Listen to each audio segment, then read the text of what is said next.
What's up, everybody, and welcome to a special version of Sons of Saturday. But it's not the sons this time, it's the dads. This is the Dads of Sunday. My name is Robert Irby, and I'm here with some fellow fathers. We're here to just kind of talk football, talk fatherhood, talk everything. There's a handful of dads, affiliated with Sons of Saturday. We all just were chatting and thought, you know what? Why don't we record a podcast together and impart our fatherly wisdom on the Suns faithful. So yeah, I myself, you can see on the screen here, I'm an entry-level dad. I have a 2.5-year-old, just got done putting him to bed. So as far as fatherly wisdom goes, I am certainly the least of these, but I will let the rest of my panel here introduce themselves. So let's start with Paul. Thank you, Robert. My name is Paul Patero. I'm a new columnist here with the Suns. I graduated in 1991. I've been a fan since I was a kid in the 70s. And fun fact, my first game as a student was Coach Beamer's first game as Virginia Tech's head football coach. Been married for 30 years, and we have a daughter, Abby, who just turned 21. And Robert, if you want advice, there's only two things you need to remember. Listen to your wife and do what she says. Happy wife, happy life. Amen to that. That's right. Awesome. Let's hear from our guy, Rich. All right, thanks. Hey, before we get going here, I got to start off with the first dad joke. How do you know when a joke becomes a dad joke? When it becomes full grown.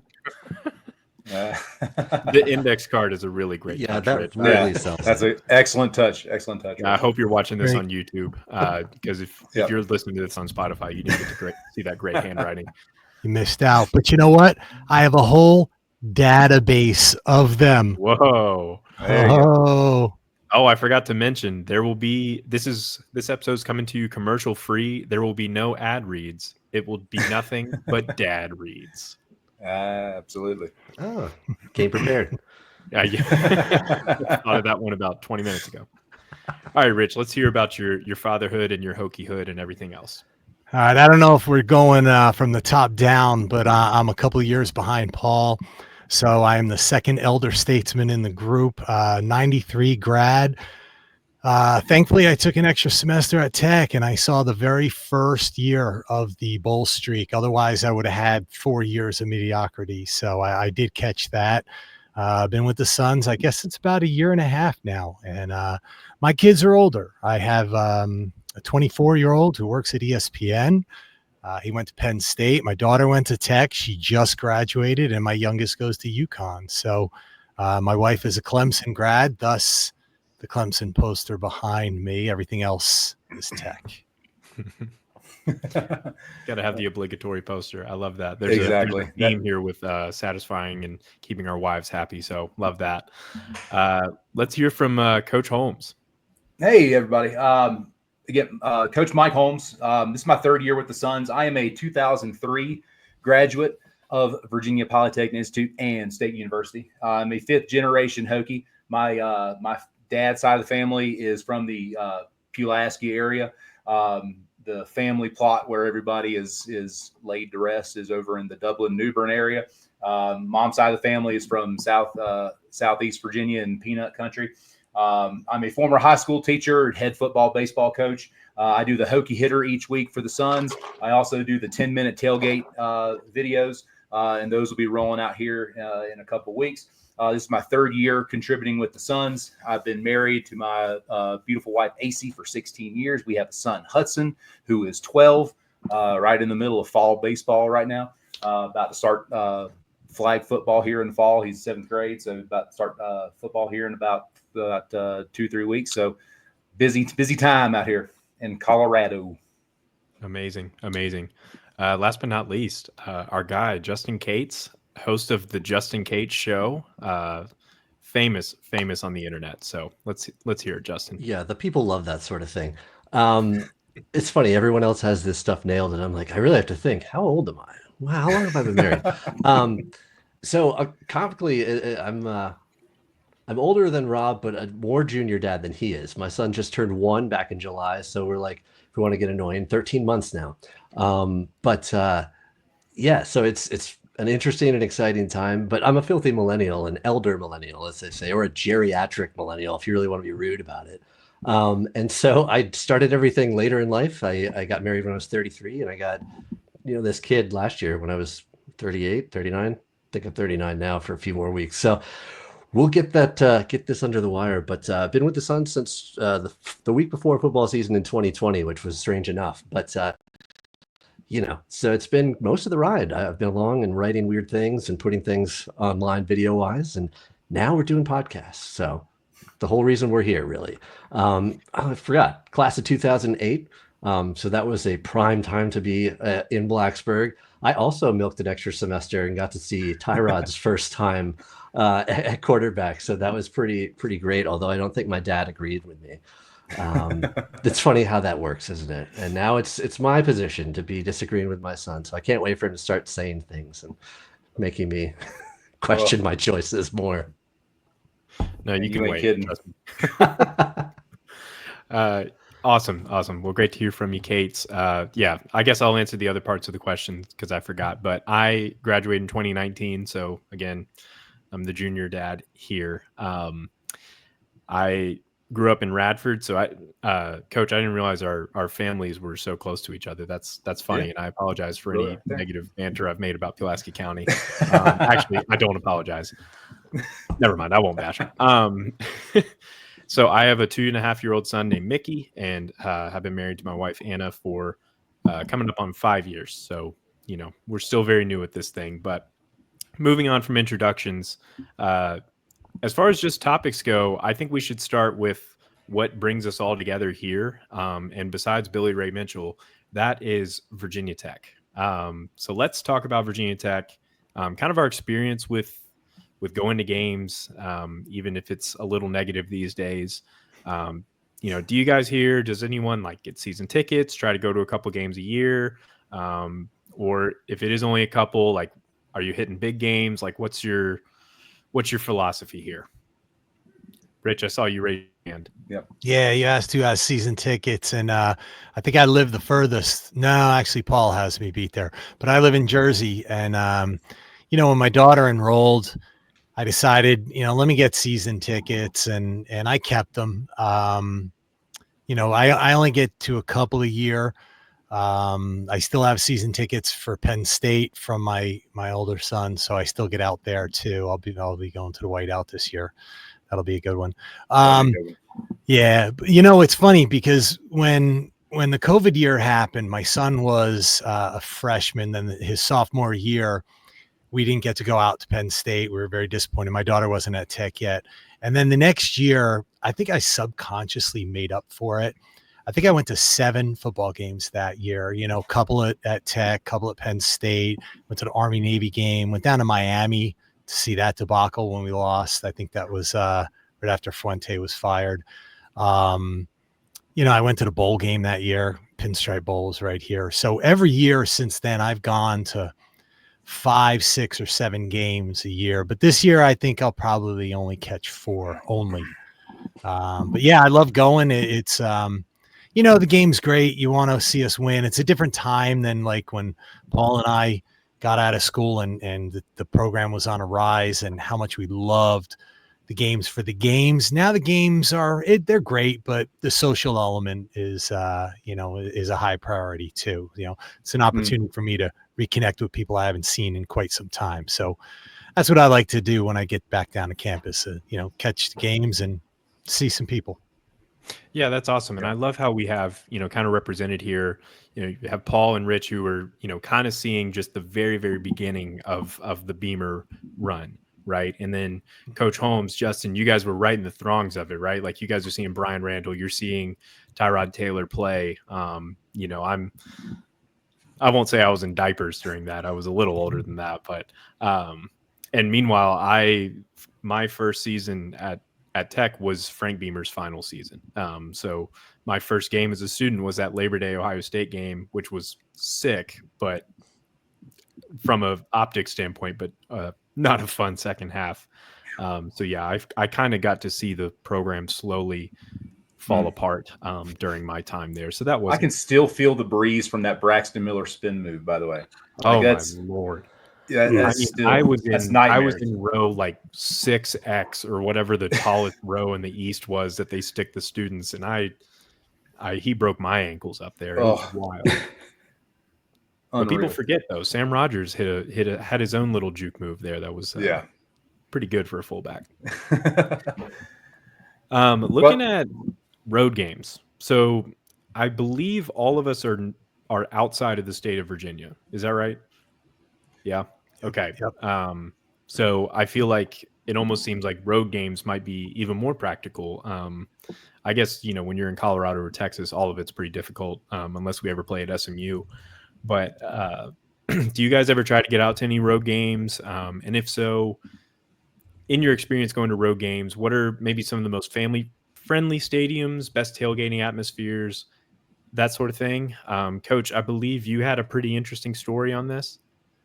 Yeah. So like if I love the idea of, taking road trips, like when we like kind of tag on what Rich was saying before, anytime you try to make as many games as you can, obviously. And back when I used to live, we've been in Colorado for 6 years. So anytime that before we moved out there, we would try to go to as many games as possible. We had season tickets for years. So, but since we moved out, whenever I try to come back, I'll try to go to as many, like I'm coming to Atlanta.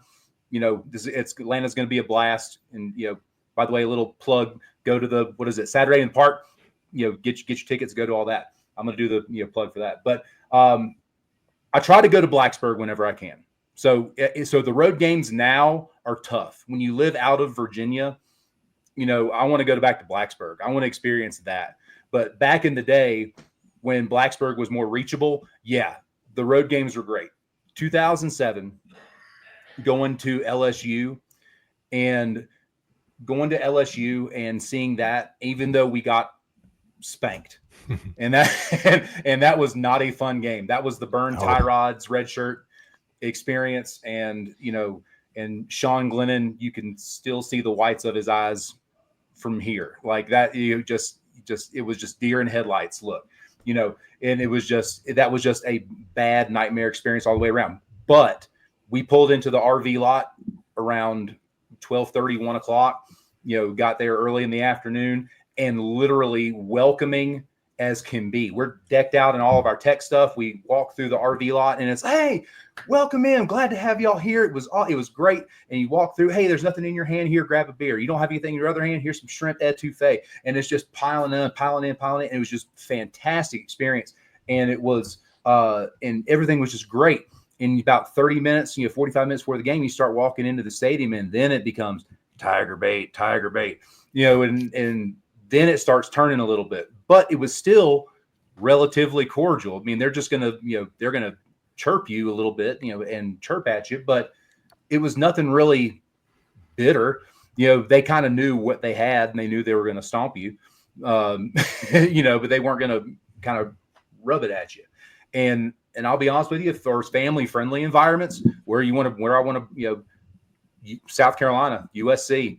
I grew up there. I grew up going there. My dad's old office was a mile and a quarter from Williams-Brice Stadium, and so we would park in the lot of his office, and we would go. I almost went to more South Carolina games growing up than I went to Hokie games, and just because of proximity.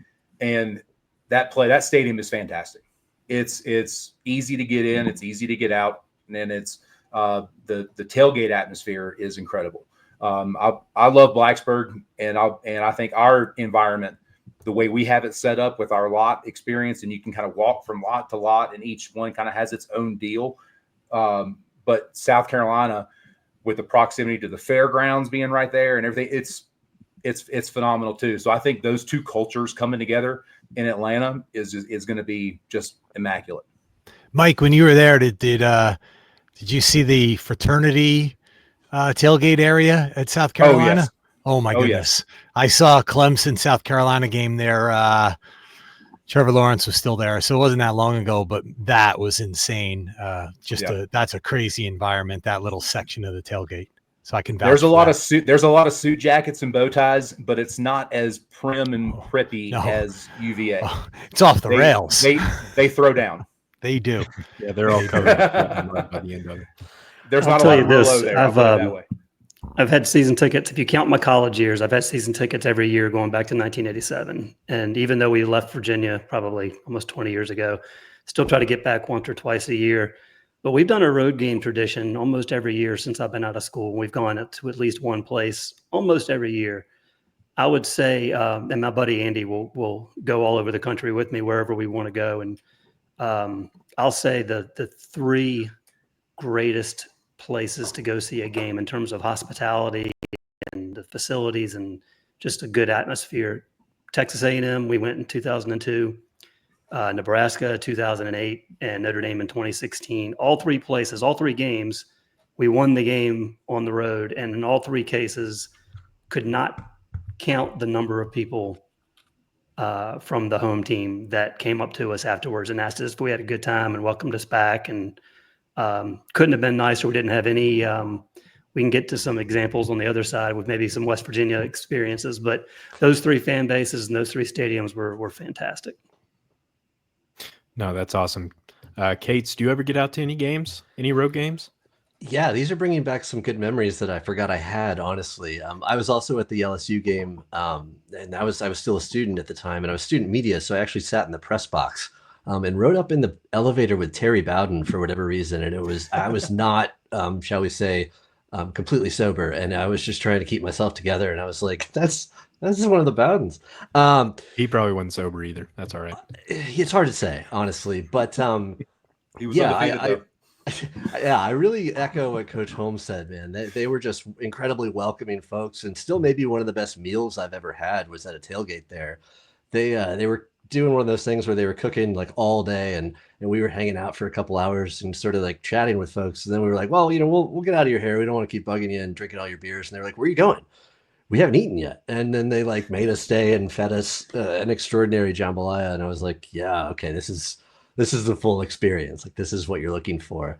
But I was thinking about it when I was a freshman. Of course, we had just joined the ACC in 2004, and we were like, hey, we can go to like all of these games, like kind of. And so I remember the first one I went to was at Wake Forest, which of course is literally Lane Stadium. It's a smaller, cute little Lane Stadium. And at the time, I remember that was a challenging year. We managed to make everything exciting down to the wire, and it was an awesome season. So it was super fun. But we went to Carolina.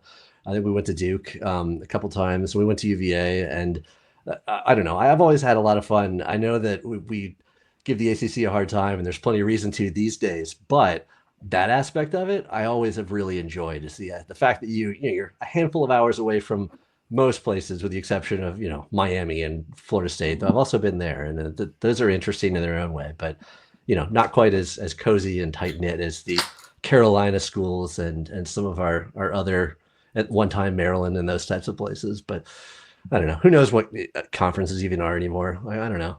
I'm not sure who's in it. Justin, you bring up some good points there about the ACC schools, and for me, it's the opposite. When we were in the Big East, that was fantastic for me as a Jersey guy. I got to go see 1 or 2 games a year on the road. I was happy we went to the ACC because it was far better, but there was a piece of me that was upset that it was more difficult to see a game. I've been to all of the away games at Boston College, like in the Big East years, and that stadium, it's what you would expect. What did the kids today say? Mid, very mid. Syracuse, I was at 2 of them, and it is loud, and those fans were a little obnoxious. I saw that 50-48 triple overtime loss. That was rough. Maryland, I don't know why they are even worse than Syracuse. I saw 2 games, and we just rocked them, and they were just obnoxious to me the whole game. I'm like, dude, we're up 30 points. What are you doing? And then Temple, I got to see Temple and Tech in 3 different venues. I saw us in the old Vet. I saw us in the current Lincoln Financial, and I saw us in RFK Stadium in DC. Druckenmiller was quarterback. And then, of course, Rutgers. My claim to fame, I guess now, is that I've seen every Virginia Tech game at Rutgers, and that means I saw the first loss in that 50-49 game, and then it's bookended, all the wins in between, and then I just saw the last loss, the second loss, which was 2 years ago, and I still hear that damn horn. Was anyone else there? I know Pete was there. Yes, that was ridiculous. I still hear it in my dreams. It haunts me. I live in Jersey, and I don't know why it's a train. You know, they're the Scarlet Knights. They're the birthplace of college football, and I get it. You can take a train into New York City and all, but it's so obnoxious. Oh, I couldn't stand that. Otherwise, Rutgers, they probably had the best tailgate scene of all of the Big East schools. So, well, as far to piggyback on that, Rich, have y'all ever been to Chapel Hill or Georgia Tech? You and I remember the 6-3 Georgia Tech game, 1990. Oh, yeah. We were at that one. There are more obstructed fan views at those two stadiums than any other stadium in the ACC. Like if you get, you can have you think you get decent seats, right? You're at lower level, 50-yard line. You're below the field at Chapel Hill. You are at Carolina. You are like below field level.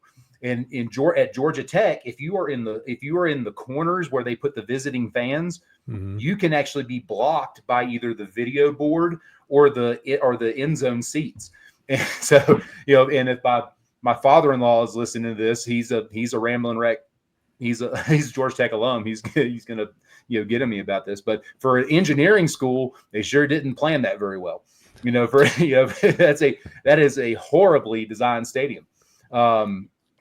But man, those two places, as far as fan experience goes, man, and there's some places in Carolina too where you can be right by the concourse, and they have rows of seats that are behind massive concrete pillars, and they're some of the most expensive seats in the house, and you're directly behind a concrete pillar. You can't see half the game from the plus 40 on because you're right behind that pillar. It's horrible.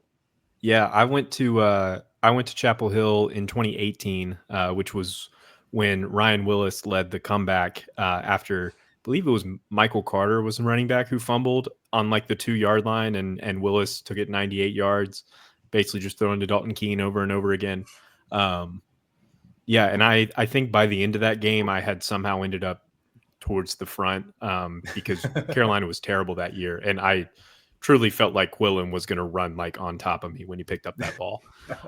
Yeah, so that wasn't my favorite environment.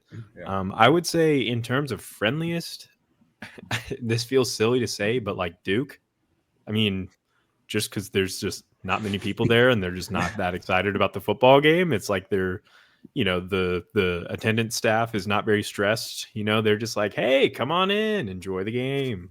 And I low-key love Wallace Wade Stadium because it's just kind of classic and old school, and it really is just a chill vibe because no one's that invested.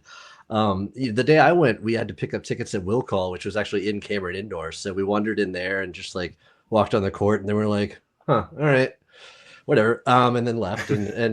But we got like a great barbecue sandwich, and it's, they have this nice kind of walkway around the stadium, and then everything is buried below it. So you kind of dip down into this really ancient bowl, and it's kind of interesting. Of course, that was back when we routinely beat them soundly, and now it's maybe a little bit more of a dicey proposition than that.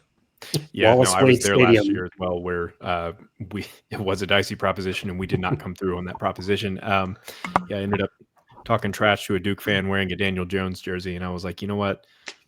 If that's the best jersey you can buy for your alum, that's not a great existence to have. Awesome. Let's see. Roof, is that you? What's that? Is it Ted Roof? Is that you?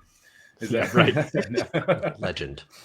I think my favorite environment that I've went to, I haven't seen Tech play here, but I've been to Clemson a few times. Kind of like Rich, I have a connection through my wife. She didn't go to Clemson, but she actually grew up in the town.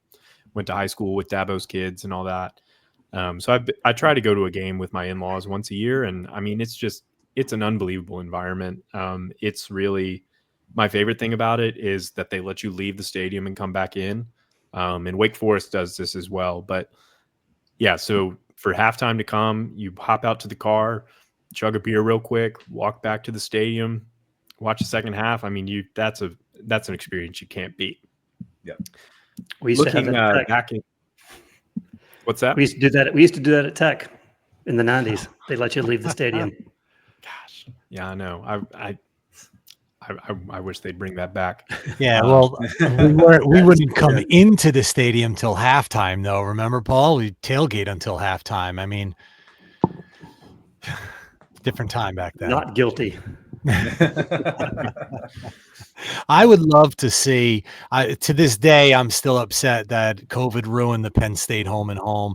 I mean, selfishly, with my son having been a grad, at Penn State, but still, like, two East Coast teams. We've never played each other. I would love for some way that to get back on our schedule. I know Tennessee's probably the one we really should play more often, maybe Kentucky, but Penn State, I would love to see Virginia Tech play at Happy Valley before I die. That's the one. That'd be awesome. I don't think James Franklin would want to see that. He doesn't seem to want to play any Power 4 non-conference games anymore. Oh, yeah, no. They got Nevada and Florida International to start the year, and Villanova. All home, by the way. No home and homes with any of those state schools. You're telling me they're not going to Villanova? That's wild. Oh, crazy, right? Yeah. What about one of the best parts of being a fan, I think, is rivalries here. We got a barking voice from the peanut gallery over here. We love it. That's part of fatherhood, being dog dads. What would you guys say is your favorite rivalry that we have, that Virginia Tech has, and maybe how that's changed over time? I'll go first. My favorite is UVA, and even though I don't think that should be our biggest rival, for me, growing up in Virginia and growing up, I grew up in Radford, like I said, so like 20 minutes from Virginia Tech, you kind of see some dynamics play out with people you grew up with. And like some people go to UVA, some people go to Tech. My sister went to UVA. So, I mean, it was truly a house divided. So, and she, met her husband at UVA. So naturally he and I talk a lot of trash every year. So it just feels even better when we beat UVA and I can rub it in his face, So I wish our games weren't as competitive, but that is kind of where we are. What about Rich? Rich, you have an interesting one here. I'd love to hear about it. Yeah, I would love to see us reinstate that West Virginia rivalry. For years, I hated playing them. But now that we don't, I look back and I realize why I hated playing them. It was usually a good game. There were a couple blowouts on both sides, but that's part of a rivalry. It was a conference game. It's a border war. Their fans can be rough, but they're passionate. They're passionate, and it adds to the rivalry. And it used to mean something. You look back on the series, both teams have close wins, blowout wins, heartbreaking losses. It's something I'd like to see back. Now, that said, I will never go back. I went to one game. I think who was there? Was it Paul or Mike? I'll let you talk about that, but the game where we missed the walk-off field goal at the very end, I think it was 92, 93. 93. Yeah, not a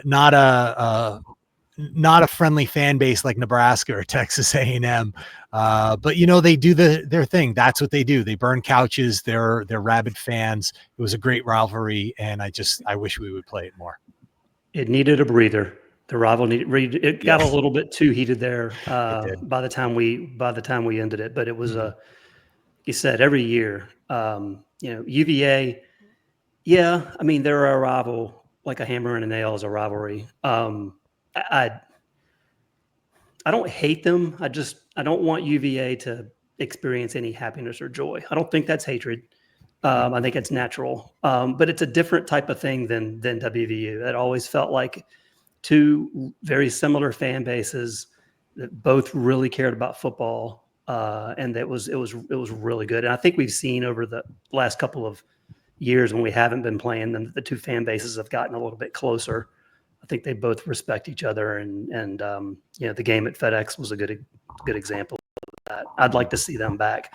Miami's always been up there, and I'm sure it's been up there for all of y'all too. It's been a more recent rivalry, although we've been playing them every year since the early 90s. But they were our yardstick that we measured ourselves against. Not a thing in the world similar between the two schools, but loved playing them.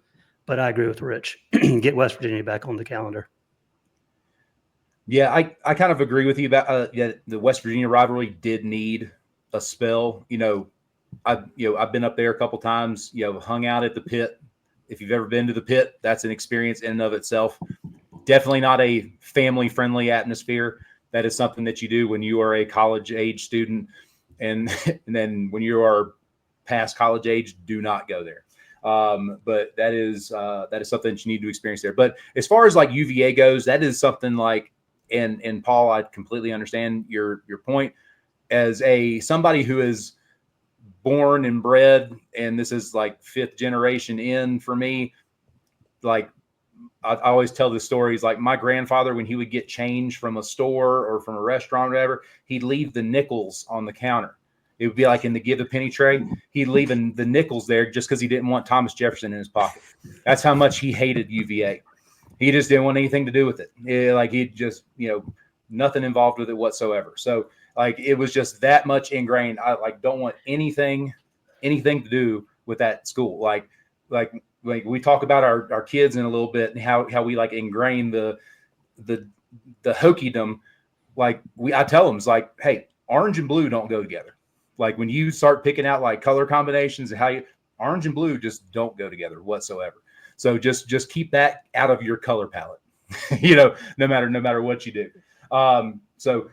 But as far as like rivalries go, Miami, yeah, that's more recent. It's kind of fallen off a little bit because we've fallen off and they've steadily, they've kind of been around the same level.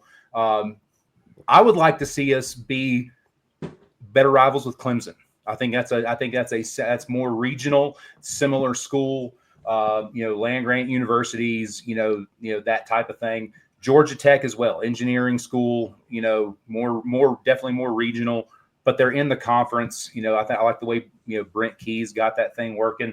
I think those two schools could be more regional rivalries. I'd love to see those two schools become more of an in-conference rivalry and be able to get those things going, but not having divisions anymore, it's going to be hard to get those continuously on the books. So but if I was king for a day type of thing, those were especially Clemson. I just think that those two in particular would be that would be one I would love to get going. It might make relations with my in-laws a little more testy, but it would be some fun games for sure. Yeah, absolutely. Kate, what about you? What do you think? Who do you think is Tech's biggest rival right now, and kind of what's your favorite team to root against? Boston College? No, I was just thinking about teams we have to play almost every year.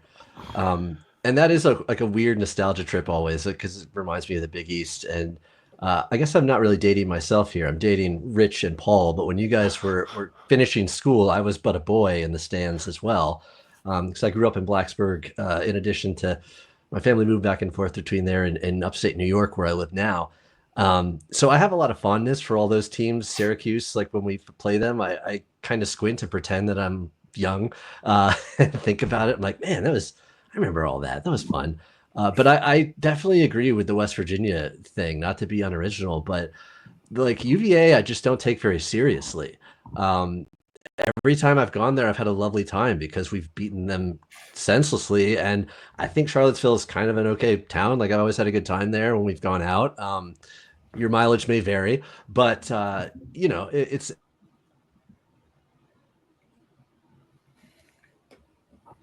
Oh, do we get a freeze there in upstate New York? Yeah, I think we might have lost Kate's there. It's all right. Well, I'm going to piggyback on. I got to respond, and too bad he can't hear us. But I almost kicked him out of the chat with that Boston College comment. I just loathed that series when they crossed us with the divisions. We had to play them every year. There's nothing to gain from that. Like if you look back at the history, we only have upsetting losses to them or wins. We don't have any big wins against them. And then, Mike, I was going to add with Georgia Tech, I thought we had quite a rivalry building with them when Especially the Paul Johnson days. Yeah, when he Paul was Johnson there. days. Once he was there, it kind of disappeared, but there was something about him, like, and you could even tell, like, I know Bud Foster, it drove him nuts preparing for that, but there was like a little edge with the coaching staffs, and they respected each other, but you could tell there was an edge, and the games had that edge too. That was quite a rivalry during the Johnson years. And Robert, I know you're a little bit younger, but there, with the older guys in this group here, if you were on the message boards back in the day on Georgia Tech weeks and the week after the Georgia Tech games, all day on the message, a week on the message boards, you hear nothing but the chop blocking and the chop blocking and the chop blocking, and it was just complaining and complaining and dirty. And I as a football coach, I'm like, come on, guys, it's not really that bad. If they were really breaking any rules, they'd call it. That's just good flogging. But well, there was a stretch for a while where I think I'm trying to remember how many years in a row it was where the coastal champion was either Georgia Tech or Virginia Tech. I think it was for the first maybe 7 or 8 years before the whole, like, it was like right before the whole coastal circle thing where one team made it every year. It was just the Techs. So I think there was just a natural rivalry that, came about just simply based on like two teams winning and always their games always being meaningful. And close, usually close. Close, very close. Yeah, and that's kind of, rivalries are kind of dependent on Tech being good as well, because if you look at it now, UVA feels more testy because we're down at their level, and no one else feels like a rival because we're not regularly competing. So anyway, that was a little dark, but let's keep moving forward. What is the weirdest thing that you've seen happen at a Tech game? Anyone wants to take this, go ahead. I'm sure you guys have some better examples than I do. Well, I'm not sure who else was there at the game, but I was at the Georgia Tech game that didn't happen in 2000. The first time that Enter Sandman was played, and then we didn't play the game. Was there when the lightning bolt hit Lee Corso's car and the skies opened up and we left the stadium and never came back.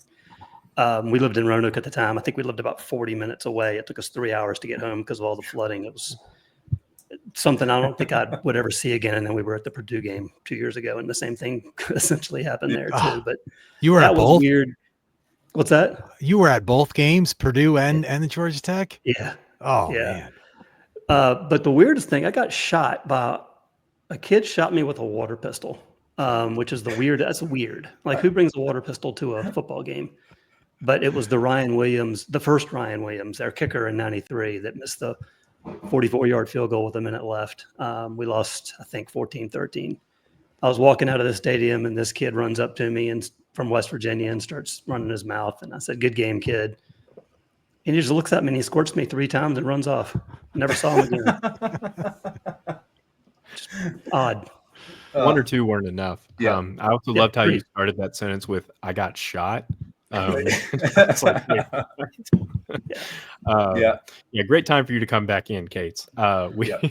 We are discussing the weirdest things we've ever seen happen at a Virginia Tech football game, and I feel like you've got something in the bank for us. I mean, I really tried to think about it because I've seen some strange things, but it's usually like not necessarily in the game.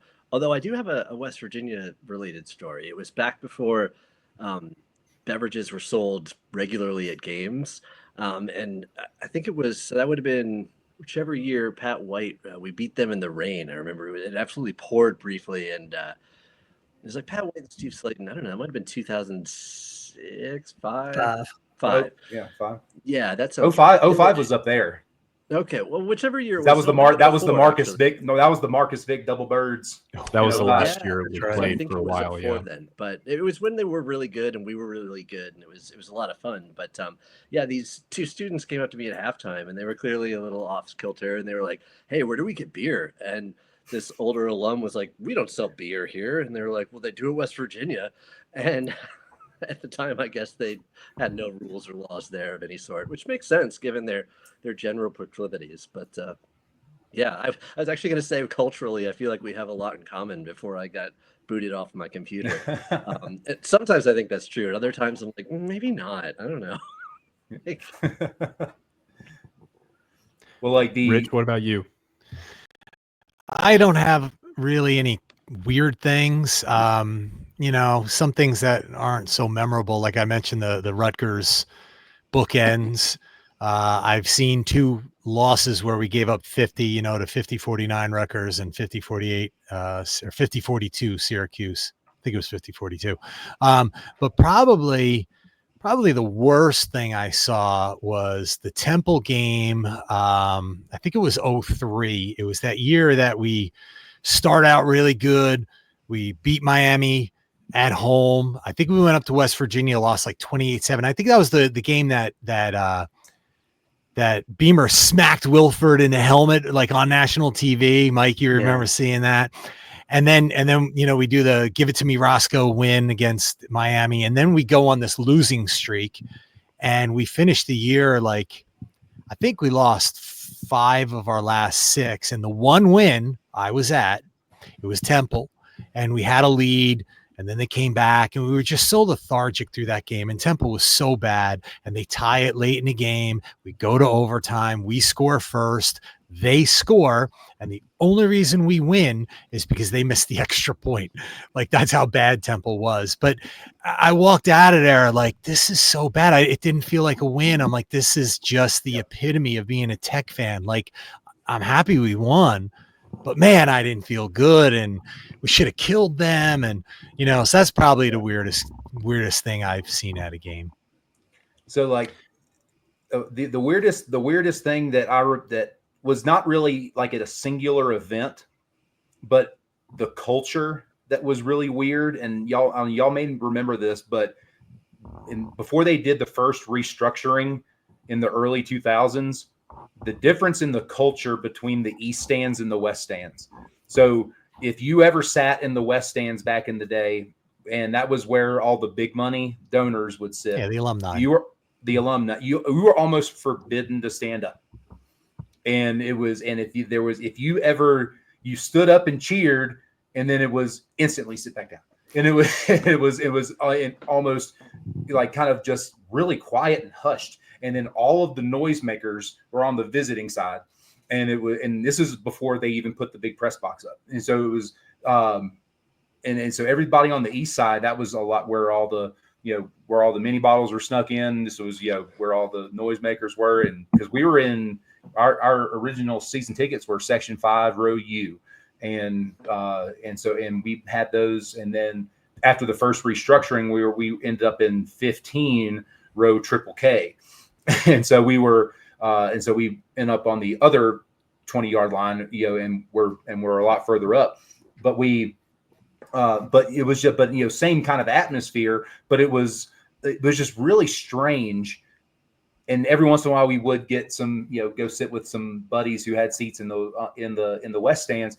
It was just completely different vibe, completely different environment.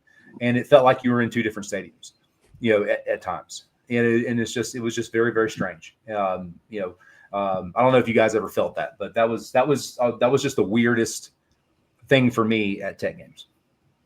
Yeah, I mean, that even happened to me when I was in high school. Like, it was, I was very used to. I grew up. My parents had season tickets in the East stands, and it was wild and crazy. And the guy, there were 2 guys. One of them, he always had the lunch pail and wore the wig, and then there was the other guy that had the big hat and he painted his face and had the dreadlock. The Hokie man. Yes, thank you. Jeez, they were like I was like 20 feet behind him my whole childhood. So crazy over there. And then I go sit with a friend in the West, and it was like a library over there, and had some older fella jawing at us, and we're 15 years old and telling us to sit down and calling us a disgrace to our parents. It wasn't great. I think the weirdest thing for me was, it was almost like a funny weird, because somehow when I was a student, and when we played UVA at home, this was also 2018, and the crazy overtime game, and somehow a bunch of UVA fans got into the north end zone, which is pretty crazy because, that's they're supposed to be students only. They're supposed to be checking. And you would think that, a guy wearing a navy blue jersey would, set off some alarms, but I guess not. And there were these two guys, and I believe they ran the Barstool UVA account at the time. And, they were running their mouths the whole game and, just really, really making jerks of themselves. So then once, the fumble happens and everything, those two guys just got bombarded. And it was some genuine Hokie justice, as we love to see. Was anyone, speaking of people getting into the stands, was anyone else I was at the 21 game with UNC. Was anyone else at that game? Any of you guys at that game? Because there was that incident with the UNC fan. I got in a fist fight, and I'm pretty sure he was in the student section, wasn't he? Yes, you're right. Sorry, I got that mixed up with 2019. Yes, yeah. No. So that was like 10 rows behind me. Yeah, I didn't see that, but I did read about it later. I think it was maybe the woman that was with him said something to the effect of, "It's too loud in here." And I just find that very funny, very weird, very UNC, but it is very Chapel Hill. Yeah, So, I didn't experience it, but I was there. Amazing. All right, so let's get it moving here and look at let's just talk some football. I love to do it, and everybody's sharing their opinions around this time of year, so why not the dads? So let's talk about our season projections for the Hokies. Rich, I'll let you kick it off. Thanks. I know you're overjoyed to be doing it. Yeah. So, with the mediocrity of the past couple of years, I do my preseason predictions article, and each of the 3 years previously with Brent Pry's teams, I have over predicted. Like last year, I thought we'd win 9. The year before, I thought we'd win 8. And I think I even had us at like 6 or 7 in his first year. So I'm going to kind of flip it. I'm in the show me mode. Law of averages says we're going to win some close games, but until it actually happens, I'm not predicting it. And we just have so many games on the schedule, like Vanderbilt, NC State, Florida State. These are those close games that if you want a good season, you have to win them. And we just haven't. So I'm not going to predict a win, and I'm going to say 5-7. I can respect that. Mike, what about you? And Brett Smith, who's not here, but he's another writer for the writer for the Suns. But we've kind of gone. We have a mutual agreement about this too. Is I think we're either going to be 9-3 or 3-9. I think with the new coordinators, the new coaching staff, the new strength and conditioning, everything else that we've done, all of the changes either click or it doesn't. And it's a kind of an all or nothing proposition at this point. I think, and I think if it does, I personally think we're going to be trending closer to the 9-3, and I truly do. I think South Carolina is a little too overrated. I don't think their quarterback can throw the ball very well. I think he's very overhyped. And this is coming from a guy who grew up a Gamecock fan. So I'm being blunt, being honest. I think they're replacing too many guys on the defensive side of the ball as well. They have one guy on the defensive end, that you got to worry about. And but we brought in some horses on the offensive line that I think will be able to manage that. We have a simpler blocking scheme up front.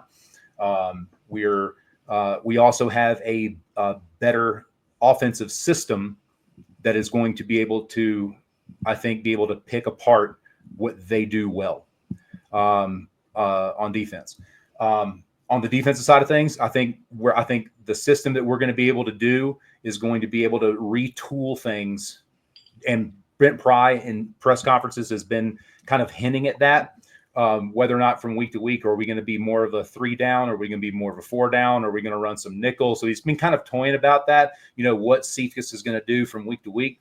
And I think our halftime adjustments and our in-game adjustments are going to be a lot better than they have been the past 3 years. So I think as long as we execute, that's going to be the key to it. And that's really kind of what it boils down to. If we execute, we're going to be 9-3. I think we have 9 winnable games on our schedule. We win the games that we're supposed to win, and I think that we'll luck out and we'll win a couple that we won't, that we probably shouldn't, or that are 50-50 games. I think we beat South Carolina 17-14. It's going to be a low-scoring game, and I think we pull it out. John Love, who's from Spartanburg, South Carolina, kicks the field goal to win. Okay, Love it. put it down. But we finished. I think we finished 9-3. I'll piggyback off that a little bit. I won't go quite as extreme as 9-3 or 3-9, but I'll say 8-4 or 4-8 because I do kind of I think we're on the same wavelength here, though, Coach. And for me, looking back at really what went wrong last season, and you can point to a lot of different things, but what really, really just kind of blows you away is just how bad we were in the trenches on both sides. And and you can talk about this wide receiver or this cornerback or whomever didn't, or Kyron Jones or whomever didn't perform quite as well as you'd hope. But ultimately, like, we couldn't block anybody. And, our defensive line was really, really good in pass rushing, but was iffy against the run at times. And so to me, it's about, okay, we brought in a new coach for the offensive line, very, very, very well received, well regarded. He brings in some transfers. Like, okay, if we can be better on the offensive line, like you said, if we can execute, that should open some things up.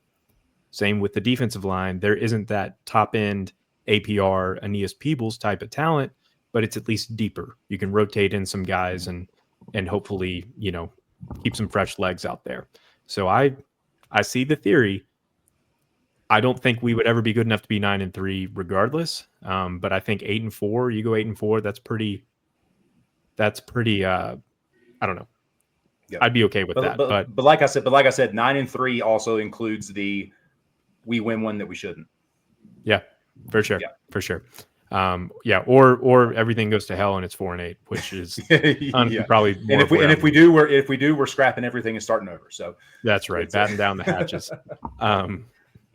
Yeah. All right, Kate's, what you got? At the risk of being unoriginal, I really, really love that you guys both think that, because I similarly think, like, we know if the first month goes poorly, everyone's getting fired and everyone's hitting the portal and it falls apart immediately. Not to be overly cynical, but that's what will happen if it goes south. But yeah, you look at the schedule, and I do this to myself every year. And what's the point if you can't delude yourself into thinking, hey, I think we could be okay here, because it is theoretically manageable. It really should be, especially if we can manage to pick off a game that we shouldn't, which I think is possible because there's so many variables. We don't really know that much about a lot of these teams. I mean, some of you probably do, but there's just so many things up in the air, and there's just a lot of weirdness going on. But I'm also more of a vibes guy. Those of you who read regularly know that I'm mostly vibes based. So I'm just thinking, I don't know. It feels like we could do something. It really is, though. Show me time, Rich. Like you said, it's all right. Put up or shut up. Are we going to do this, or are we looking for someone new and maybe a new AD as well? Look, I've been a Jarrett Ferguson believer since he left Stanton River High School and showed up at Tech and has done wonderful things ever since. I think he's going to do wonders for our strength and conditioning program. Awesome. I'm a big fan of the coordinators we brought in here, but we've got 50 new players. A lot of stuff's going to have to hit, and it absolutely can. We're not going to know. I'm kind of with Coach Holmes on this too. I think if we start out 2-0, we got a really good shot at a great season. If we start out 0-2, it's going to be a real struggle. Got to pick up at least one of those first two, and we'll see what happens from there. But a lot of the things that we struggle with the last couple of years, you would think that we had made the adjustments since then to do better in those areas this year. So I'm still on the optimistic side. It's August 17th. We're still undefeated. So I do think we have a puncher's chance in South Carolina. Hey, that's all you need, puncher's chance. And, starting the year with 2 SEC teams, not ideal, but, we'll do our best. Let's move into just some dad-centered content here. One of my favorite things, you always have the dream, the vision of, projecting my 2.5-year-old to be a future middle linebacker for the Virginia Tech Hokies. That will happen, even though he would have none of those genes from me. It's going to happen regardless. So let's talk about just bringing up your kids as Hokies sort of indoctrinating them into the maroon and orange, and ultimately, how did time at Tech prepare you to be a dad? Coach, I'd love to hear from you first. All right. So I grew up in Columbia, South Carolina, and just a little bit of a short 30-second backstory. In the 80s and 90s in South Carolina, like I walked into my second grade classroom moving from Southeast Virginia, from Suffolk, Virginia, and moved to Columbia. And day one of second grade is the kickoff of the South Carolina Clemson blood drive.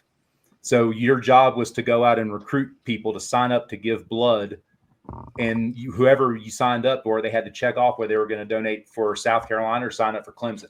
So you are automatically like ingrained to like get people to pick one side or the other.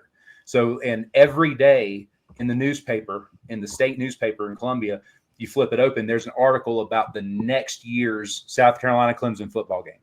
So like, that's how deep, I mean, so you're reading an article about next year's game. So it's ingrained. That's how deep it is. And Tech was terrible, in the late 80s. So it was, we were just getting into the Frank Beamer era, just coming in, and, and I wear stuff that says Virginia Tech on it. And they're like, what the hell is Virginia Tech? What is that, like a vocational school? Like, are you guys, what are you doing?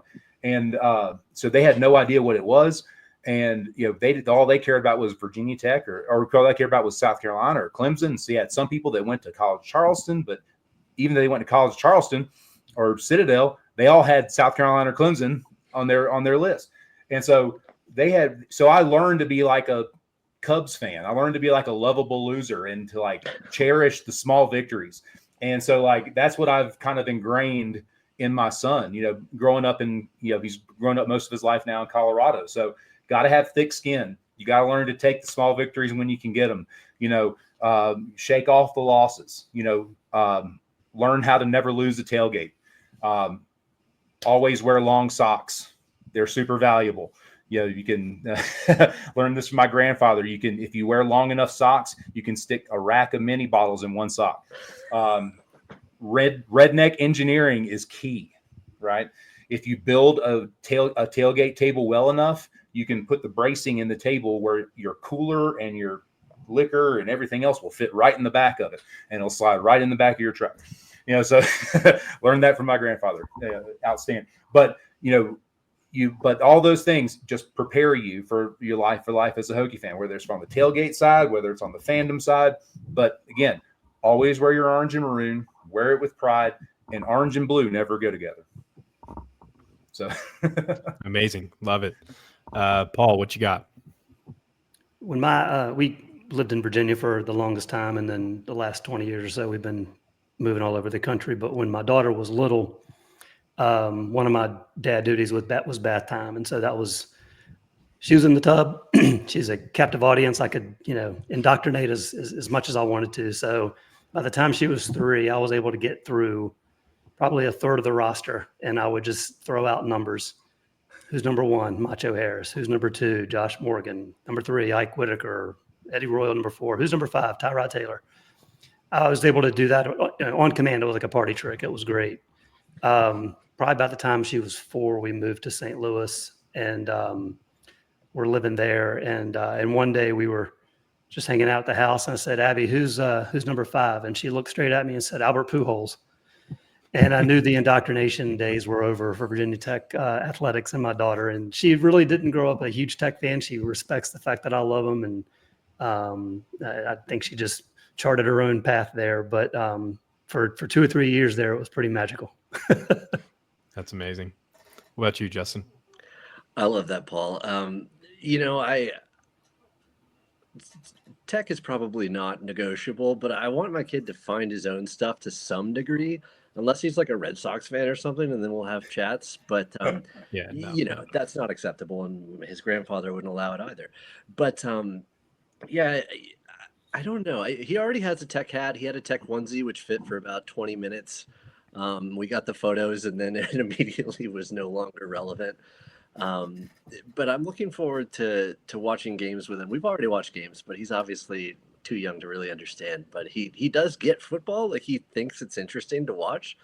and he likes the sounds. And so he's like his mom in that regard. She doesn't necessarily know it's happening, but she likes she likes the experience and the culture. And she came to the Rutgers game with me, actually. So I'm looking forward to, and this is kind of skipping ahead to another question, but I'm looking forward to my first experience taking him to a game, because I remember my dad taking me to games when I was just a little older than he is. And I actually took my dad to games last year, which was kind of fun. We went to basketball games, but it was like kind of a full circle thing. And now I'm going to do it again. And it's, that's kind of the magic of it, I think, to some degree. And yeah, so I'm looking forward to it. And we'll indoctrinate as it comes.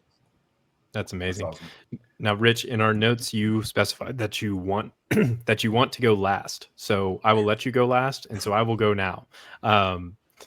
As far as indoctrinating goes, for my 2.5-year-old, I mean, go Hokies, all that stuff. He doesn't really love his Virginia Tech T-shirt. He's very picky about what shirts he wears, and so his Hokie shirt is only sometimes. But he has started doing the funniest thing, and it's that he thinks that any sporting event that's happening, no matter what teams, no matter what sport, is Hokies.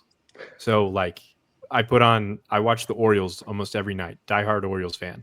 And he'll be, he comes in one day and he's like, that's the Hokies. I was like, no, buddy, it's the Orioles. He goes, Hokies. I was like, yeah, I guess we're watching the Hokies play baseball. And it's gotten to the point where like my dad was with my son, and he told me that he put on a women's golf match, and my son goes, Hokies. It's like Charlie Hull teeing off, and it's like, yeah, Hokies. Close enough. Yes. So he's associating that with sports in general. So I suppose that's some pretty good progress on the indoctrination end. But That's Rich, awesome. let's hear it, bud. Actually, I think Mike wanted to chime in. Mike, you got yeah. something? Yeah, just wanted to add one more quick thing about the indoctrination part. So every year, right before football season starts, part of this indoctrination thing, we do a thing called Hokie Claws. So we all go online and we pick out a piece of merch, whether it's a shirt or a hat, or maybe sometimes both. And we order them, and as soon as they arrive, we wrap them.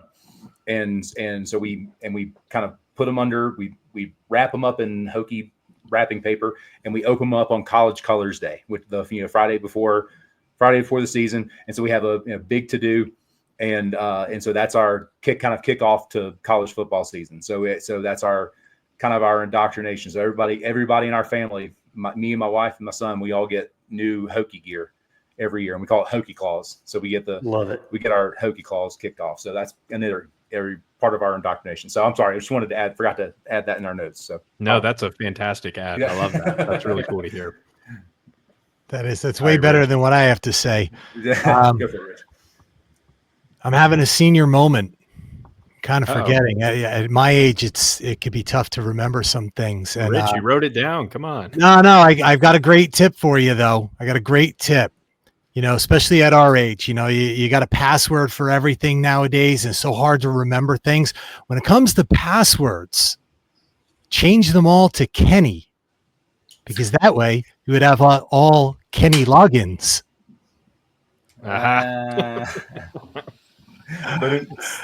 Sorry, I had to put that one in there. Hey, but while we're talking about indoctrinating, what did the Buffalo say to his son when he left for college?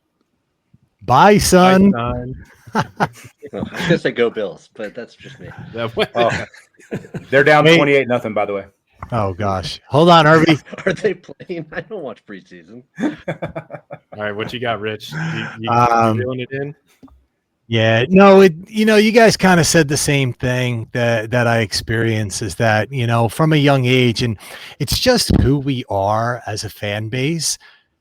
Everything we own has Virginia Tech. I have kids, friends, students tell me all the time, they're like, how many pieces of Virginia Tech clothing do you have? Like, do you have socks? Do you have belts? I'm like, yes. It's just who we are. So it bounces onto the kids naturally. And it was kind of funny. My oldest son, when he was choosing a college, he actually, he applied to Tech. All three of my kids applied to Tech. And he said to us, he's like, I like your school and I like mom's school, but I want my own school. And I thought that was great. And, he went to Penn State and I love that he has his own school and we get to go and all. But growing up, he was all tech and my daughter was, and she wound up going there. And then my youngest, but what has really stuck, and now that they're older, you know, they know what tailgating is. When they go without us, they have tailgates like we have. They know when they were students, okay, here's the deadline to get your season tickets. Make sure you have 3 computers open with Ticketmaster open on all of them. You don't want to miss your opportunity. So all of these things that we do, for tech, they kind of bled out into, their schools, just, same idea. So it's us being Hokies, and our way kind of being picked up on by them. We're passionate. That's just the way we are. I love it. That's amazing. Awesome. So let's see, Justin, you said that you haven't been able to take your little guy to a game yet. I've only been able to take mine to one, and it honestly wasn't that interesting. He wanted to leave after the first quarter.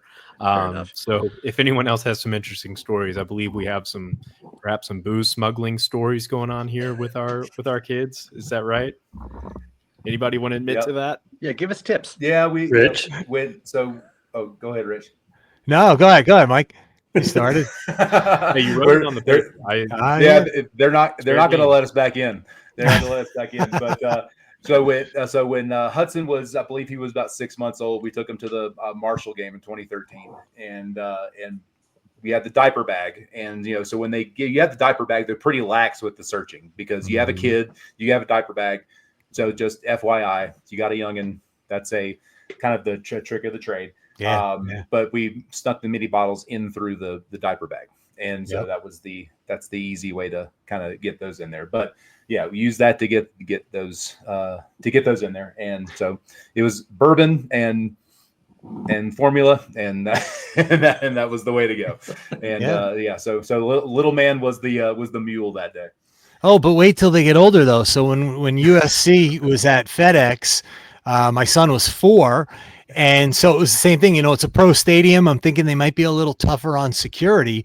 So my airplane bottles went in my son's shorts and he went up on my shoulder. So I'm walking in with a 4-year-old who's got my bourbon in his shorts pockets. So that's awesome. It worked. Work smarter, not harder. Invent the future. Love it. That's right. All right. Looking here, Rich, you've actually got an article coming out, or has it come out yet? Your stock article? No, it's done. I think it's scheduled to be released tomorrow. Awesome. What do you want to tell us a little bit about it? Yeah, so here's a little shameless plug. So for the listeners out there, tomorrow is Monday, so by the time this is aired, it might be today. I'm going to have an article published on the stocks that I would buy if the tech players and coaches were stocks. And, I got a few to buy, a few to watch, and I'm not going to tell you who I pick. Go read the article. But, I think all of us could probably share now. Who do you think will be the stocks to buy or players that will surprise us? Yeah, I would love to hear. Maybe we can just do real quick around the horn. Maybe just one guy that you'd really, really, you're trying to buy low on this stock. It's Tesla. It's Amazon in 1998. Like you're buying in. Coach, who you got? Are we doing players and coaches, or are we doing just players? You could do either. I did both. Okay. Well, yeah. Whatever tickles your fancy. I'm going Matt Moore. I'm buying Matt Moore right now at bars. What he's done on the recruiting trail and everything that I'm hearing out of camp right now about how the O-line seems to be gelling and how they've already got the starting O-line set right now to the point where they're able to work guys in on the backup side into different spots, and they're already doing half line stuff. That means the everything is set. I'm loving it. So I'm buying it right now. Awesome. Kate? This might be cheating a little bit but I like Aiden Green or any receiver who can stay healthy and upright. Honestly, because I think that there's a chance that that could really click. I thought about Kyron, but that seems like cheating as well. But he has plenty of room to improve, so who knows? But I think the fact that they'll have an offensive coordinator with like a plan, who doesn't necessarily write his play sheet in crayon, will help immensely. So we'll see how it goes. Amazing. Paul, what about you? I think this is a big opportunity thing. Number one, there's going to be some players that maybe aren't number one on the depth chart, and they may be at some point in the season due to attrition or that sort of thing. I also agree with Coach Holmes about the line, and I think that Montgomery's going to do some scheming to get some guys open and use the RPO quite a bit. So Takai Heath has been hurt. I think both years that he's been here, he hasn't been able to make a big dent. He's somebody that could get a roll and explode with it. That would be one of those, take a flyer on a guy. So I'd say Takai Heath. Emmett Laws is also somebody I've been high on ever since he came here from DeMatha. So those would be two guys for me. Love that. For me, I'm going to, and I think the price is a little lower than it should be just because of some of the weird injury buzz that we've gotten with him. But Terrion Stewart, running back transfer from Bowling Green, if he's healthy, which, I think it's more precautionary personally. Not that I have intel on that per se, but it's just the fact that this is an older running back. He's played a lot of football already. At the end of the day, a running back's a running back, and just go out there and make people miss, and as long as you have a decent enough understanding of the offense. And so I think he should be fine. And if he is just a beast of a running back, just a massive, massive running back, but also shockingly light on his feet. It almost reminds me of I don't know, Coach Holmes, like AJ Dillon, maybe a little bit, where it's like this big guy who can kind of dance around a little bit. It's almost like the DJ Burns of football a little bit. Well, you remember kind of like that, but another BC running back. You remember was it Andre Calendar? Mm-hmm. Oh, kind of a yeah. BC, yeah. Kind of he a caught the little pass bit, from Matt Ryan in 07. yeah. Horrible memory. But a little bit bigger back. I don't think he runs quite as upright, but I think he runs behind his pads a little bit more. But yeah, Gotcha. but just I really like the way he runs. Yeah, and I think in terms of there's always those elusiveness metrics and ratings. And I don't remember which one it was. Might have been PFF, something like that. But it's like last year in college football, the most elusive running backs in the country were Ashton Genty, Bashal Tootin, and Terrion Stewart. So, hopefully, I'm not saying he's going to be Tootin, but if it's like 90% Tootin, plus you got some guys behind him, that should be a pretty solid running attack. Well, I'm going to give a little tease here. Some of the names that were thrown out here, you might read about one or two of them. Whoa. Read the article. Okay. So I love it. So go ahead, check it turn out. those tweet notifications on so you know when the article is dropping. Love it. All right. So if there's anything dads love to do, it's drink. So I here am a father and I'm having a drink. So I'd love for us to just go around if you've got something in your cup, even if it's non-alcoholic, because hey, we support that too. If you're drinking something, just what do we got right now? I am drinking probably the most dad beer I can think of. It's a Land Shark, aka the Jimmy Buffett beer. So it's delicious. It goes down smooth. It's nothing fancy. I love it. Anyone else? All right, dad beer for dad bods, garage beer. Oh, Amazing. Kelsey Brothers. Here we go. Yep. Lime flavored too. There we go. Mm-hmm. Let's go around the horn. Justin, what do you, or Paul, what is that?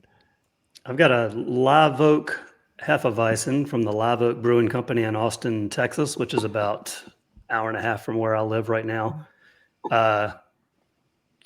I've got it a 4.0 on Untapped. It's really, really good light beer. It's 5.4%, but it's got some unique flavors to it. A little bit of clove in there. It's not a real complex beer, but it goes down easy, and it's one of my higher rated wheat beers that I like to drink. Amazing. Kate, you got anything? Yeah, I'm drinking something called Mass Riot, which appeals to me, from Prison City Brewing in Auburn, New York. I'm in the beautiful Finger Lakes region, which is known primarily for wine, but we have a lot of breweries and distilleries now. But yeah, this is a New England IPA. which I don't know, for whatever reason I've been into lately, and something a little different, but local. And Amazing. Rich? I'm going a little different too. Athletic Brewing, non-alcoholic beer. This is the Oktoberfest Fest Brew. I'll explain a little later. I know it's coming up, but been sampling some of the non-alcs, and there are a lot more options than there ever were. And Athletic has a bunch. This one, it's not bad. It's not bad. I'm not a big IPA kind of guy. It to me, like I'm just a mass produced light beer, yellow beer kind of person. This one tastes a little bit different than that, a little more like an IPA, and but it's tolerable to me, so not bad. Awesome. Yeah, so as we are, expanding our repertoire of beverages, especially as we've gotten older, maybe not me as much, but what is y'all's go-to or some of your go-to drinks right now? For me, it's a ranch water, just tequila soda and a lime, 0-calorie drink. It's we're here for a long time and a good time. So, Yep. Paul, what's your go-to these days? I've stayed pretty true to beer most of my life. I do enjoy bourbon. Eagle Rare, Blanton's, Woodford Reserve, Buffalo Trace, one of those on the rocks. Preferably when it starts getting a little bit colder, I'll drink some of those, but I typically drink beer. Awesome. Justin? Yeah, I tend to go with bourbon, especially once it hits fall. I guess I'm just very tied into wild turkey and things like that I associate with Virginia Tech football, for good or ill. But yeah, I had some Bullet the other day. There was, I'm not terribly picky, but that'll often be in play this time of year. Nice. Coach, you're a ranch water guy, aren't you? Oh yeah, that's usually kind of my go-to if it's an everyday thing. So tequila soda, and tequila soda lime. But when football season rolls around, I'll usually switch to a good bourbon, bourbon and water. Try to keep it light. Try to stay hydrated a little bit. Add the water in there. Try to keep that thing going. But then it depends on what time in the morning though. If it's an early morning game, because I'm in Colorado, so I get the 11 a.m., 10 a.m. kickoff sometimes. Sometimes I'll do the bloody beer. We get the little Bloody Mary mix in there with a light lager. That'll get the morning going awful nice. So amazing. Rich? Kind of like Justin, wild turkey from graduation onwards. Like that's why I drank wild turkeys, because it was our mascot. So on game days, that was the drink. Pour a turkey and Coke, and for 30 years I've done that. As I got older, it just learned how to drink regular bourbon. Wyoming whiskey is my favorite. We were out in Jackson Hole and I sampled it, and that has become my favorite. But for health reasons, I've moved primarily to non-alcoholic beer now. So that's my go-to. Hey man, can't go wrong with that. Yeah, so I guess on that end, are there any, we're obviously not able to handle as much as we could and have our own ailments, and maybe it's just a rite of passage for fatherhood. I have no idea. My body's falling apart as well, and I'm only 28 years old. Are there any things that you just like stay away from because you're just not going to feel great the next day? For me, it's IPAs. Like I can't. It's like drinking a whole loaf of bread. If I'm doing a marathon type event like tailgating, I can't do it. It'll put my stomach in knots. Anyone else? Coach? Sugar. Anything with sugar. So like if it's a cocktail with sugar, that's a no-go, but also switching up. So if you start with liquor, stay with liquor. If you start with beer, stay with beer. If you go from like beer to liquor or liquor to beer, any type of changeover, that's bad news bears all the way across the board. So so if I stay on one, I'll stick with that all day. But also anything with sugar in it or any type of like sweet cocktails or anything like my wife loves a old fashioned or a Manhattan, thing or something like that. I can't do that. That's not on my board. Amazing. What about you, Kate? For some reason, that just made me think pacing is the key. Like, especially it becomes more and more critical with each passing hour, seemingly. But I was always the guy in college who would like run around like a coach during our tailgating and be like, "Don't peak too soon. What are you doing? Slow down. Like, we got to make it to game time. It's a night game, you idiot. Like, that kind of thing." But yeah, mix in a water now and then. And, I also had another thought from before. If I ever want something that I can kind of, like Rich was saying, a non-alcoholic option that I can sort of think, oh, that tastes good. I just like mixing in a Fresca. Sounds ridiculous, but it's a nice summer drink too. It's a nice thing to have. Like, oh, okay, that's not bad. Pace is key. It's very refresca. Refresking. But just That's deadly. Paul, seems like you've got your own issues with IPAs and sugar. Is that right? I love IPAs, I really do, but no, you have more than one or two of them, and it's the sweetness that just gives you headaches the next day. So I typically stick to the more crushable beers that are a little bit lighter on your body if it's a game day. Yeah, that makes sense. And Rich, you said you're drinking the non-alcs these days. Yeah. So I'm going to give a little PSA here to the older listeners.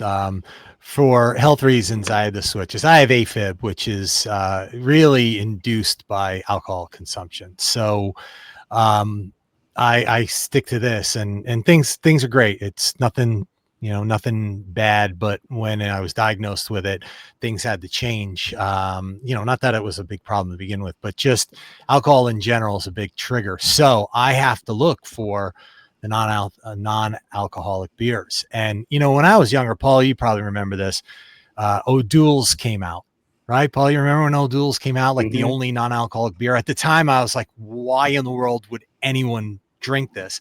Now that I need to drink them, I know why, and I'm glad there are a lot. So, if you're looking for a non-alcoholic beer, Athletic has a lot, but like I said, a lot of them have more like IPA craft beer kind of taste. I really like Peroni Zeros. I really liked the Stella Zero and the Corona Zero. Really, for a non-alcoholic beer, really good. So for what it's worth. And then, the Bud Zero, it's like a really, really light beer, but it's drinkable. They're out there. There are a lot of options. If you're looking for a non-alcoholic beer, there are some good ones, and they satisfy the thirst, without the alcohol. Awesome. Hey, Excellent. if it tastes good, goes down easy, it's all that matters. Yep. Looking at some grilling here. Sorry, I'm jumping down a little bit here, but grilling. I'm a big grilling guy. My dad, it was always something he was passionate about. My father-in-law, he's got a Traeger, the whole smoker setup, so he can do just about anything on a grill. So, what do y'all's kind of go-tos with the grill? What's your setup at home? Any tips or tricks to the trade? Anything like that? Paul, I believe you've got a pretty nice setup at home. Yeah, we just built a house here a couple of years ago, and after living in 7, 8, 9 different houses over the last 30 years or so, you start making a list of things you really want and really don't want in your house. And we decided to do a built-in setup outside for our outdoor kitchen. So we've got a built-in blaze grill and a built-in griddle, which I actually like even more than the grill now. So when it gets to the smoking and all of that, I live in Texas now, and there are 7,500 pros per square mile out here that know how to do that stuff. So if I want brisket, I'll just go buy it. I use the griddle like crazy, y'all. I'll do full breakfasts. I'll do cheesesteaks. I'll do quesadillas. Real easy cleanup. And it's fantastic. Very little mess. So I really like that. We got a TV out there so I can watch some football while we grill and that sort of thing. But when I'm on the grill, I like doing grilled vegetables and chicken. It's one of our go-tos that we do all the time. But when I want to get creative, it's usually on the griddle. Nice, love it. Yep. Rich, I saw last night you sent us some grilled zucchini, some homegrown zucchini. What was that all about? Um, I don't do a lot of grilling. I mean, I have the grill. I'll grill, but we have a garden, and we have this time of year a ton of zucchini and yellow squash. So we went away, came back, and I had like these monstrous zucchini. So what can you do with them, you know? And one thing is just slice them up, a little spice and oil, and grill them up. So that is I'll send you some what stuff. I did. Oh, all right. I I'll send thank you you. some- Well, I got a few. I mean, zucchini bread, zucchini pie. You know, I could fry them, but you got any ideas, Mike? Definitely. Yeah, I'll take them. there's a good fritter recipe that you can do with those. All right. Yep. But I'll send you a good recipe with those.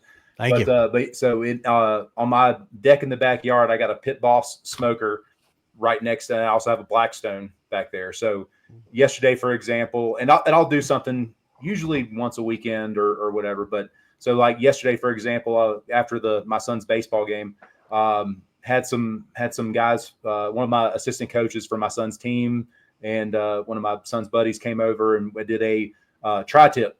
And I did a reverse sear on the tri-tip. So I smoked it, got it up to about 128, 130 degrees on the smoker, and then put it on the Blackstone and seared it for about 3 or 4 minutes on both sides, and got that and let it rest. And then I did some grilled elote on the off the cob elote on the Blackstone too. So I had that as a side dish. So we did.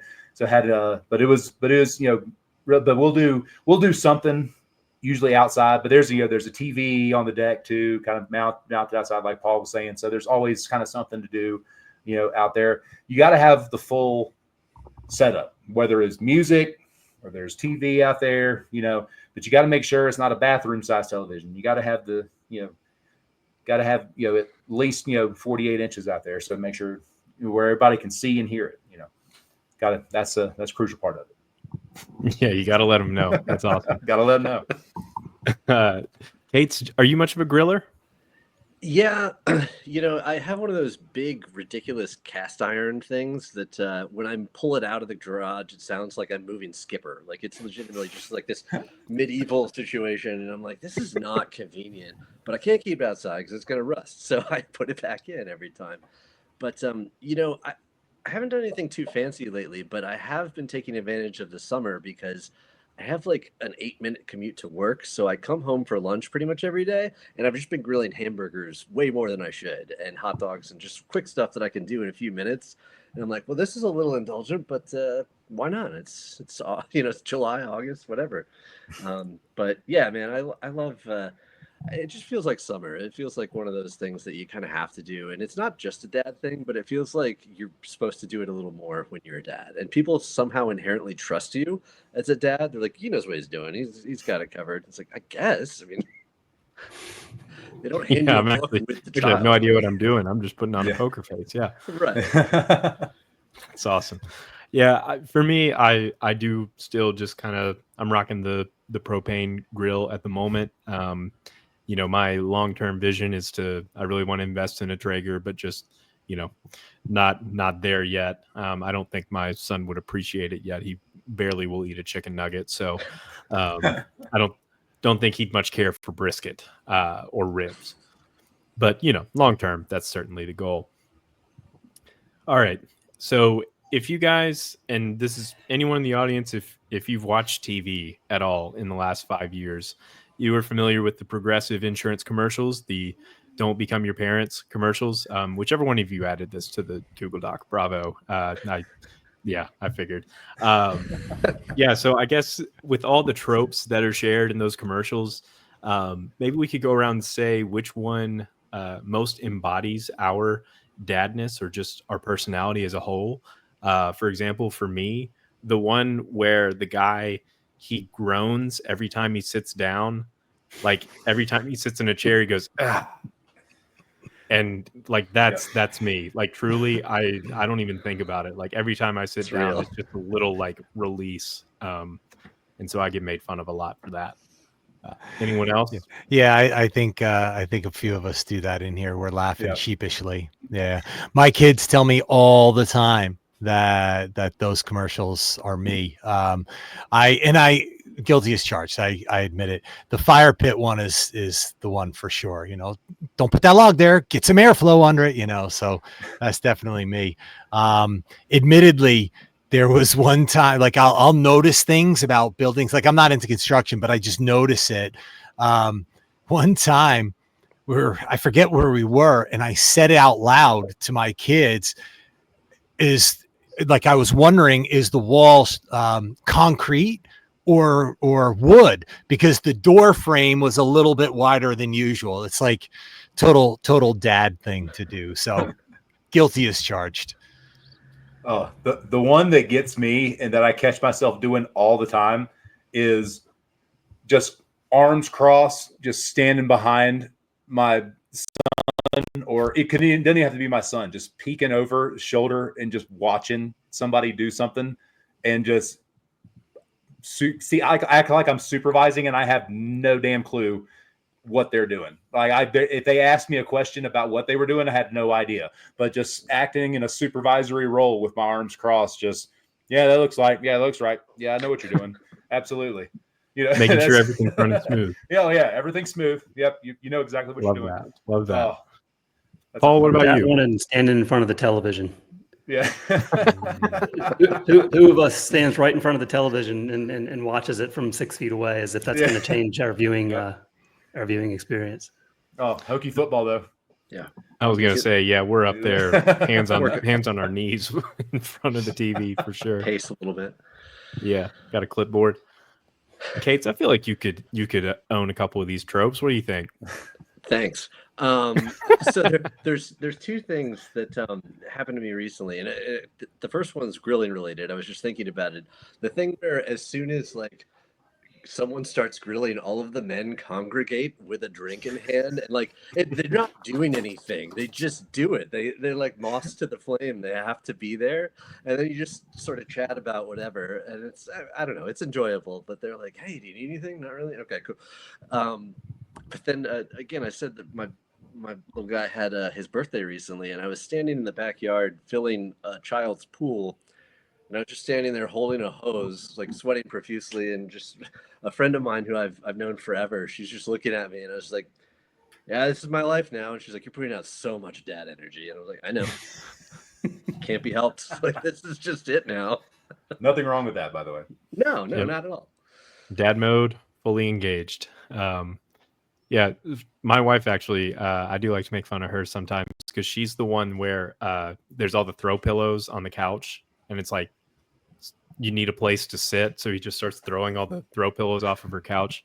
And then my dad used to, we make fun of him. It's the one where it's like the waiter doesn't need to know your name, and like whenever we would go on a family vacation, my dad would like introduce our whole family to the waiter or the waitress, be like, "My name's Jeff Irby. This is my family, and we're from Virginia." And it's like just some random waitress at Myrtle Beach just making minimum wage who could not care less. Yeah.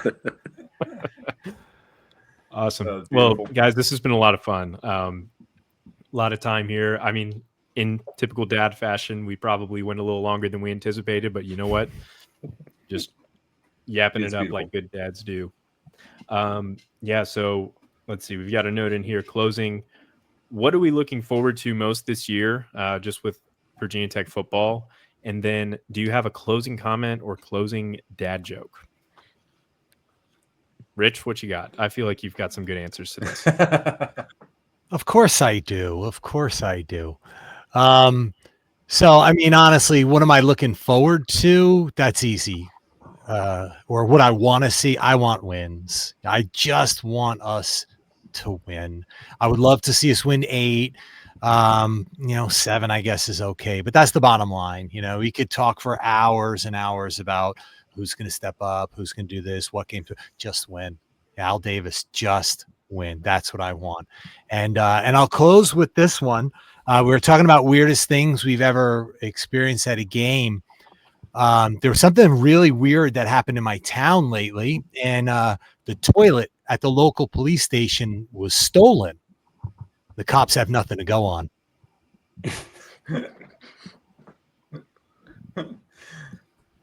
That's good. That's good. Oh, man. It's not bad. And that is it. Yeah, no, Next. that's good. Coach, can you top that? Oh, geez. So the thing I'm looking forward to most is I just want to, for as far as Virginia Tech football is concerned, is I just want to see, and this is coming from the coach in me, just I want to see efficiency across the board. I don't want to see from the coaching side of things, I don't want to see the dumb mistakes that have plagued the coaching staff, because I think that has put our kids in unfortunate positions for over the last 3 years. And this goes back to like even past the Brent Pry era. We've had some unfortunate timeouts and times. Even going back into the Fuente era. And so, but clock management. Let's make that better. I think having Phil Montgomery on staff, being a former head coach too, having him being in the ear of Brent Pry on the offensive side of things will be able to help. I think Cephas being a former NFL guy, being a quality control guy on the NFL side of things, that was part of his job, was on the clock management side on the NFL sideline, and you can't have that job unless you know the clock. So I think that's going to be a big thing, being in Pry's ear, say, hey, coach, we need to take a timeout here. Okay, boom, timeout. So I think that's going to be big. You got two coordinators that are going to be able to help Pry, be able to help manage the clock, and be able to help him learn that role. Now he's going to be in year 4. So I think on the clock management side, that's going to be good. We're going to be better on the offensive side in the trenches. I think with our defensive line, I think we're going to be able to platoon a little bit more. It's not going to be all about one guy.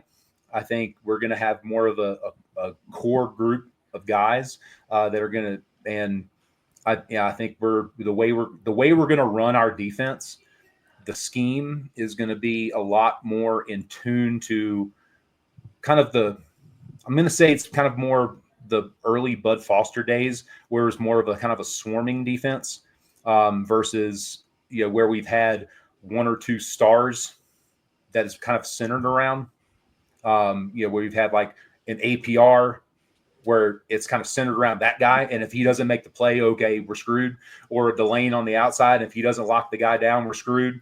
If it's going to be more of a swarming group mentality, and I think that's kind of more of what the scheme is going to look like.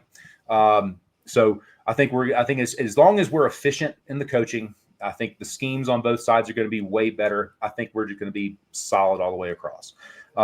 So as far as the dad jokes go, I ain't topping anyone that's going to be that's going to be that's been said so far. So, but if I really had to go back and take a long, hard look at myself this morning, I won't be doing that again.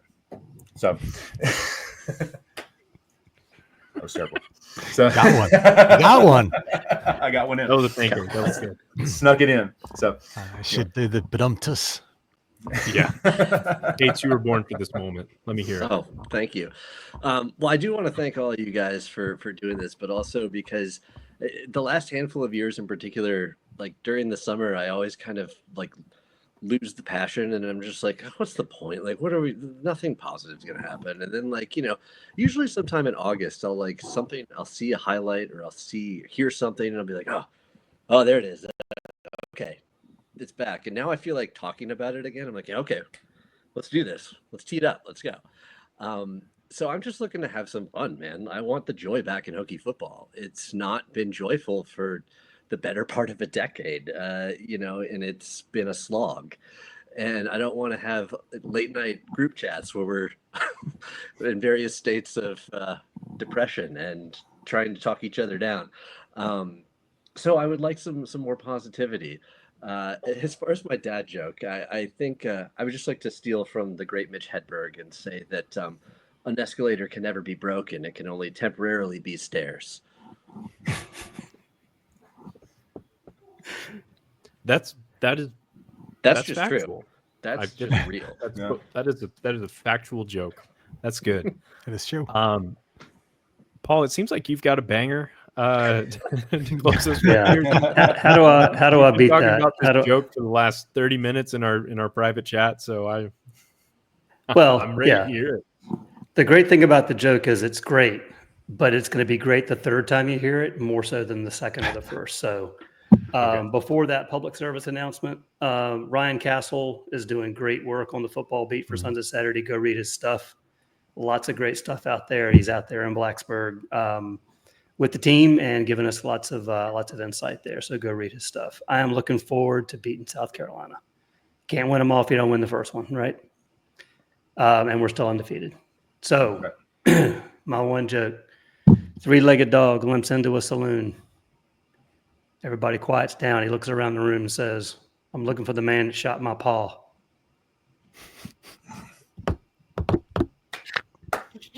That's a classic. I like that. That's love it. Love it.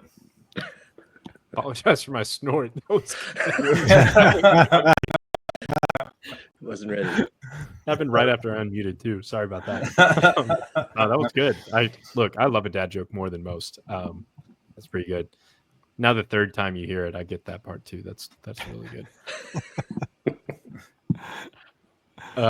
Yes. So for me, I think what I'm most looking forward to, I think I just share the sentiment.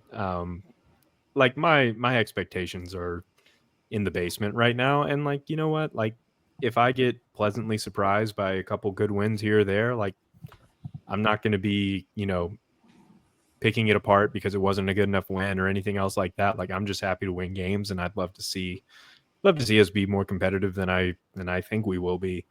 And yes, my dad joke here, it's a pretty simple one here, but so John Cena wakes up in the hospital and he says, "Nurse, where am I?" She says, "I see you." He says, "No, you can't." Can't see me. That's right. Can't see me. All right. Awesome. Love it. All right. Any other closing comments, or we closing this thing out? No, I Closing love it it, out. man. Wrap it. Hey, Amazing. hey, Awesome. big thanks to Robert for hosting this, and Yep. thanks to Yep. Pete B for producing. Mhm. Big props to Pete B behind the scenes for producing this, man. And thanks to the Suns for allowing all of us to be a part of this whole shindig. And thanks to Thanks everybody. for letting us pursue this this little idea that popped up on I believe it was a Tuesday afternoon in the Sons of Saturday group chat. So Always a good glad time. we were able to turn it into something. Absolutely. But with that being said, appreciate everyone who made it this far, the full hour 42 minutes, and go call your dad, tell him you love him. How about that? Absolutely. And if you're still listening, maybe you should drop a dad joke in the comments. Yeah. right. Drop a dad joke in the comments. That's right. Awesome. All right, thanks for listening. Thanks, guys. Go Hokies. Go Go Hokies. Hokies. Go Hokies.